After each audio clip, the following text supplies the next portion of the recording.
بسم اللہ الرحمن الرحیم یا بنی اسرائیل اذکروا نعمتی التی انعمت علیکم وانی فضلتکم علی العالمین واتقوا یوما لا تجزی نفس عن نفس شیئا ولا يقبل منها عدل ولا تنفعها شفاعة ولا هم ينصرون صدق اللہ العظیم۔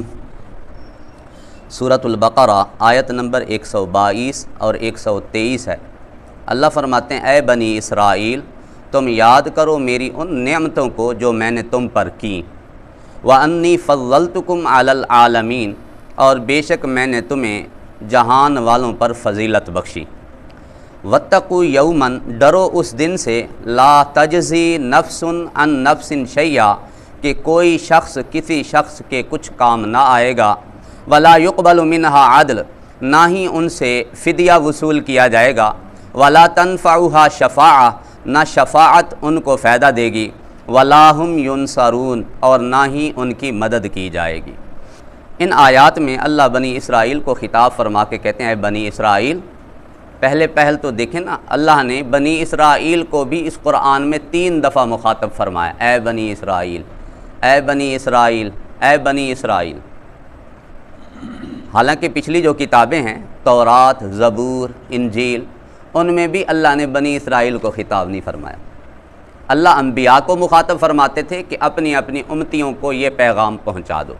یہ واحد کلام قرآن مجید ہے، اس میں اللہ بنی اسرائیل کو مخاطب فرما رہے ہیں، اور پھر ایمان والوں کو بھی اللہ نے مخاطب فرمایا۔ ایمان والوں کو اس قرآن میں اللہ نے 88 دفعہ مخاطب فرمایا، اے ایمان والو، اے ایمان والو۔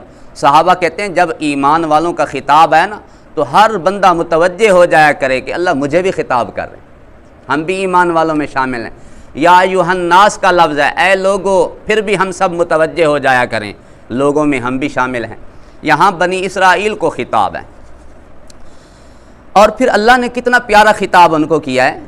اسرائیل حضرت یعقوب علیہ السلام کا لقب ہے، اس کا معنی اللہ کا بندہ، حضرت یعقوب کا یہ لقب ہے۔ اللہ فرما رہے ہیں اے میرے پیغمبر کی اولاد، حضرت یعقوب کی اولاد، کتنا پیارا۔ حضرت یعقوب علیہ السلام کے 12 بیٹے تھے، بیٹی کوئی نہیں تھی، اور پھر جس بیٹے سے آگے نسل چلی وہ باقاعدہ ایک قبیلہ چلا، جو ہم کہتے ہیں نا کہ حضرت موسیٰ علیہ السلام کے ساتھ یہ 12 قبیلے تھے، وہ انہی سے چلتے آ رہے ہیں۔ کوئی یوسفی تھے، کوئی بنیامینی تھے، کوئی یہودی تھے، جو اس طرح سے سسٹم چلا آ رہا تھا۔ 12 قبیلے تھے، حضرت یعقوب علیہ السلام کی 12 بیٹوں کی نسل سے وہ چلے تھے۔ تو اللہ فرماتے اے بنی اسرائیل تم میرے انعامات تو یاد کرو، اللہ نے کیا انعامات کیے وہ ہم سب کے سامنے ہیں۔ یہ پچھلی آیات میں ہم سنتے چلے آ رہے ہیں کہ اللہ رب العزت نے بنی اسرائیل میں اذ جعل فیکم انبیاء وجعلکم ملوکا، اللہ کہتے ہیں ہم نے تم میں انبیاء بھی بھیجے، بادشاہ بھی بھیجے۔ صرف بنی اسرائیل میں سے 4000 انبیاء اللہ نے بھیجے، 4000 انبیاء۔ کسی قوم میں صرف ایک نبی آ جائے سر فخر سے بلند ہو جاتا ہے، جس قوم میں 4000 انبیاء آئے ہوں یہ تھوڑے اعزاز کی بات ہے۔ اور پھر اللہ نے بادشاہ بھی بھیجے، حضرت یوسف علیہ السلام بادشاہ، حضرت سلیمان علیہ السلام بادشاہ، حضرت داؤد علیہ السلام بادشاہ، حضرت ذوالقرنین بادشاہ، بادشاہ بھی آئے، نبی بھی آئے۔ اللہ کہتے ہیں یہ ہم نے تمہیں کیا دیے، نعمتیں جو دیں۔ اور پھر حضرت موسیٰ علیہ السلام کے جو ماننے والے اسرائیلی تھے، آج تک ہم نے کسی قوم کے بارے میں سنا کہ لاکھوں کی تعداد میں اللہ نے انہیں دریا سے راستہ دیا ہو اور وہ خیریت کے ساتھ گزر گئے ہوں، دریا نے 12 راستے ان کے لیے بنا دیے ہوں۔ فرعون کے جو پجاری تھے، فوجی تھے، ان کے ظلموں سے نجات اللہ نے ایک قوم کو دی، یہ کوئی تھوڑا بڑا اللہ کا احسان ہے۔ اور پھر خیریت کے ساتھ گزر گئے، وہاں وادی تیہ میں پہنچے، نہ پانی کا انتظام، نہ سائے کا انتظام، نہ کھانے کا انتظام، کسی چیز کا انتظام نہیں۔ میرے رب نے ان پر احسانات کیے، کھانے کی شکل میں اللہ نے من و سلوہ پیش کیا، پانی پینے کی ضرورت پیش ہے، اللہ نے پتھر سے 12 چشمے جاری کر دیے، 12 قبیلوں کے لیے ایک ایک چشمہ۔ اور سائے کی ضرورت پڑی، وَظَلَّلْنَا عَلَيْهِمُ الْغَمَامَ، اللہ کہتے ہیں بادلوں کا سایہ ہم نے ان پر کر دیا۔ کپڑوں کی ضرورت لکھا ہے کہ کپڑے جو ان کے ہوتے تھے سوٹ، بس وہ اسی سوٹ کے اندر نہ میلا ہوتا تھا نہ خراب ہوتا تھا، قد کے مطابق بڑھتا رہتا تھا، یہ اللہ نے انتظام کیا۔ تو یہ اللہ کے احسانات ہیں۔ اللہ یاد دلوا رہے ہیں، اے بنی اسرائیل تم یاد کرو میری ان نعمتوں کو، انعمت علیکم جو میں نے تم پر نعمتیں کی، وانی فضلتکم علی العالمین اور بے شک میں نے تمہیں جہان والوں پر فضیلت بخشی۔ اچھا، اس میں جو آیا کہ جہان والوں پر فضیلت بخشی، کیا امت محمدیہ پہ بھی انہیں فضیلت حاصل ہے؟ نہیں، یہ بات ہے اس وقت کے جہان کے جتنے لوگ تھے بنی اسرائیل کو ان پر فضیلت حاصل تھی، علمی لحاظ سے اور لحاظ سے، عملی لحاظ سے، قوت کے لحاظ سے اللہ نے بنی اسرائیل کو فضیلت بخشی تھی۔ باقی امت محمدیہ کی فضیلت ہر ایک کے ہاں مسلم ہے کہ سب سے بڑھ کے فضیلت والی جو امت ہے وہ امت محمدیہ ہے۔ میرے نبی علیہ السلام نے فرمایا ہم اولون بھی ہیں ہم آخرون بھی ہیں۔ صحابہ نے پوچھا حضور کیسے؟ میرے نبی علیہ السلام نے فرمایا سب سے پہلے جنت میں جائیں گے اول ہیں ہم، اور سب سے آخر میں ہم آئے ہیں اس لیے آخر بھی ہیں۔ میرے نبی علیہ السلام نے ایک دفعہ صحابہ کو فرمایا کہ چوتھا حصہ ہم لوگ جنت میں جائیں گے اور بقیہ 3 حصے دوسرے لوگ۔ صحابہ پھر عجیب تھوڑی سی کیفیت ان کی بنی۔ میرے نبی نے فرمایا کیا تم اس پہ راضی نہیں ہو آدھے لوگ میری امت کے جنت میں جائیں آدھے دوسرے جائیں؟ پھر ان کی طبیعت میں تھوڑا سا انقباض تھا۔ میرے نبی علیہ السلام نے فرمایا سنو، 3 حصے لوگ میری امت کے جنت میں جائیں گے، 1 حصہ لوگ پچھلی امت کے جائیں گے۔ تو یہ اللہ نے اس امت کو فضیلت بخشی ہے۔ اور یہ مشہور روایت ہم سنتے ہیں کہ قیامت والے دن 120 صفیں ہوں گی، ان میں 80 صفیں میرے نبی علیہ السلام کی امت کی ہوں گی، بقیہ 40 صفیں جتنے کم و بیش 1,24,000 پیغمبر ان کی امتوں کی صرف 40 صفیں، اور 80 صف میرے نبی علیہ السلام کی امت۔ اس لیے میرے نبی نے فرمایا ایسی عورتوں سے شادی کرو جو کثرت سے بچے جننے والی ہوں، تاکہ کل قیامت والے دن میں اپنی امت کی کثرت کی وجہ سے دوسروں پر فخر کر سکوں کہ یہ میری امت ہے اور اتنے زیادہ لوگ ہیں۔ کہ جہان والوں پر اللہ نے انہیں فضیلت بخشی، اللہ نے انہیں ظاہری نعمتوں سے نوازا، اللہ نے انہیں باطنی نعمتوں سے نوازا۔ پھر اللہ احسانات یاد دلوا کے کہنا یہ چاہتے ہیں کہ تم ان احسانات کی، ان نعمتوں کی قدر کرتے، شکر کرتے، ناشکری نہ کرتے۔ بنی اسرائیلیو تم تو ناشکرے بن گئے، ایمان ہی نہیں لا رہے حضور پہ تم تو۔ شکری کرو گے تو نعمتیں جو ہیں مزید کم ہو جاتی ہیں، ناشکری کرنے کا وبال بہت زیادہ ہوتا ہے۔ تو اللہ فرما رہے ہیں واتقوا یوما، پھر تم ڈرو ایسے دن سے لا تجزی نفس عن نفس شیئا، کوئی شخص کسی کے کچھ کام نہ آئے گا۔ وہ دن وہ قیامت کا دن ہے، کوئی کسی کے کام نہیں آئے گا۔ اس وقت ہر ایک اپنی اپنی فکر میں پڑا ہوا ہوگا، ہر بندہ یہ کوشش کرے گا بس میری جان بخشی ہو جائے۔ حتیٰ کہ انبیاء کے بارے میں بھی یہ نفسی نفسی کا عالم جسے ہم کہتے ہیں وہ دن ہوگا۔ اللہ نے قرآن میں واضح کیا لا یجزی والد عن ولدی، والد اولاد کے کام نہیں آئے گا، ولا مولود هو جاز عن والدہ شیئا، اولاد والد کے کام نہیں آئے گی، کوئی کسی کے کام نہیں آئے گا۔ تو اللہ نے فرمایا اس دن سے ڈرو۔ ولا يقبل منها عدل، اللہ کہتے ہیں فدیہ وصول نہیں کیا جائے گا کہ جرمانہ لے لیا جائے، تاوان لے لیا جائے، چٹی لے لی جائے اور تمہیں چھوڑ دیا جائے، تمہارے جرموں کی تاوان لے لیا جائے۔ اللہ نے فرمایا یہ صورت بھی نہیں چلے گی۔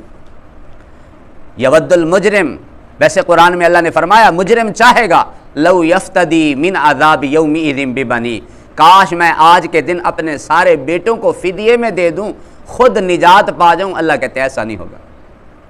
یود المجرم لو یفتدی من عذاب یومئذ ببنی وصاحبتہ واخی، کہے گا اللہ میری بیوی میرے فدیے میں لے لے، بدلے میں لے لے، جرموں میں لے لے، مجھے چھوڑ دے، واخی میرے بھائی کو لے لے، مجھے چھوڑ دے، وفصیلتہ التی تؤوی، اللہ پورے میرے کنبے قبیلے کو لے لے، مجھے چھوڑ دے، ومن فی الارض جمیعا، اللہ زمین میں جو کچھ تھا سارا تو لے لے، مجھے چھوڑ دے، ثم ینجی، اللہ کہتے ہیں وہ یہ کوشش کرے گا کہ نجات پا جائے۔ اللہ کہتے ہیں ایسا نہیں ہوگا، نجات نہیں پائے گا، فدیے میں کچھ بھی وصول نہیں کیا جائے گا۔ اللہ اکبر۔ ولا تنفعها شفاعہ، نہ سفارش اللہ کہتے ہیں ایسوں کو فائدہ دے گی، شفاعت کام نہ آئے گی، شفاعت فائدہ نہ دے گی۔ اس شفاعت سے مراد انہی بنی اسرائیلیوں کی بات ہو رہی جو کافر ہیں، جو ناشکرے ہیں، اللہ کی نعمتوں کی انہوں نے قدر نہیں کی، ناشکری کی، ایمان نہیں لائے، اللہ کہتے ہیں تمہیں تو شفاعت بھی فائدہ نہ دے گی۔ یہ کافروں کے حق میں بات ہو رہی ہے، اور یہ اس وقت کی بات ہو رہی جب موت اسی حال میں ہے، ناشکری میں موت آئی، کفر میں موت آئی، حضور پہ ایمان نہیں لائے، اب شفاعت فائدہ نہ دے گی۔ اور یہ جو انہوں نے خود ہی ذہن بنایا ہوا تھا کہ حضرت ابراہیم علیہ السلام چیک کر کے سفارش کریں گے اور ہمیں نکالتے جائیں گے جہنم سے، یا ہم جہنم میں گنتی کے چند دن جائیں گے، یا یہودی اور نصرانی ہی جنت میں جائیں گے، یہ ساری ان کی باتیں تھیں، ان کی آرزویں تھیں۔ اللہ کہتے ہیں خالی خولی آرزویں کام نہیں آئیں گی، تمہیں شفاعت بھی فائدہ نہ دے گی۔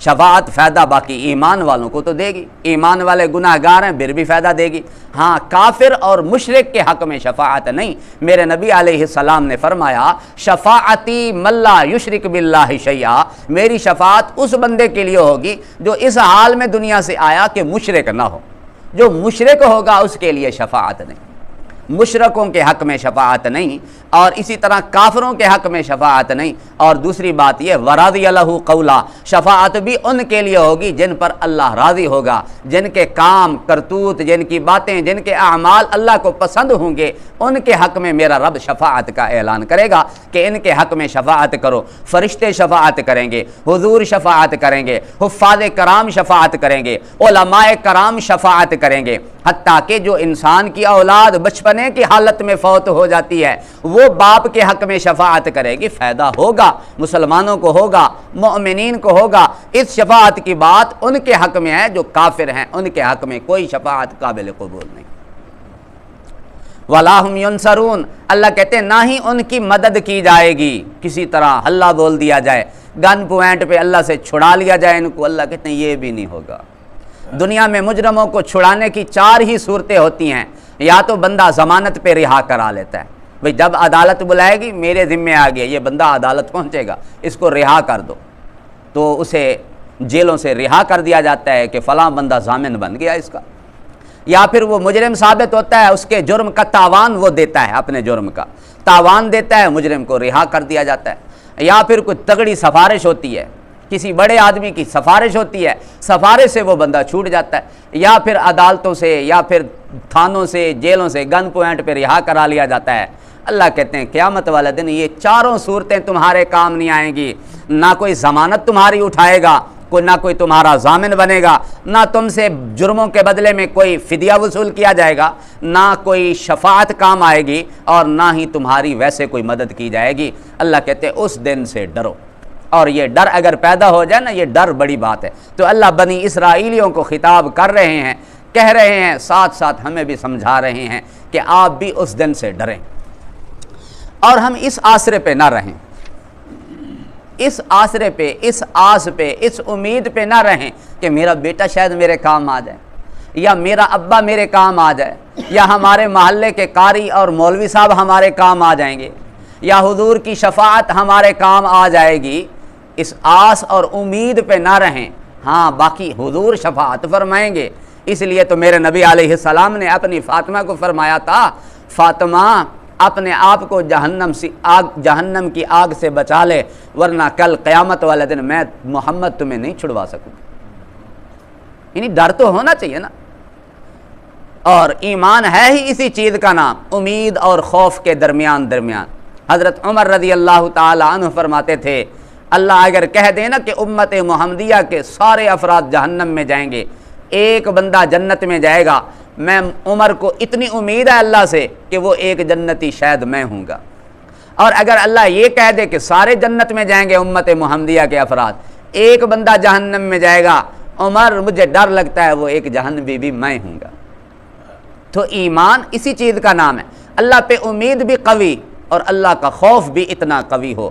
اور علماء کہتے ہیں 40 سال تک تو بندے کو اللہ سے ڈرتے ہی رہنا چاہیے، جوانی کا زمانہ ہے، ہر وقت اللہ کا ڈر سینے میں، اللہ پکڑ نہ لے، اللہ کسی نہ کسی اس میں آفت میں نہ پھنسا دے، مصیبت میں نہ پھنسا دے۔ اور 40 سال کے بعد جب بڑھاپے کی عمر آئے، پھر اللہ پہ امیدیں بندہ باندھے، اللہ پہ اچھی امیدیں، جیسے میرے نبی علیہ السلام نے فرمایا نا، ہر بندہ اللہ کے فضل سے جنت میں جائے گا۔ صحابہ نے عرض کیا، حضور آپ بھی اللہ کے فضل سے؟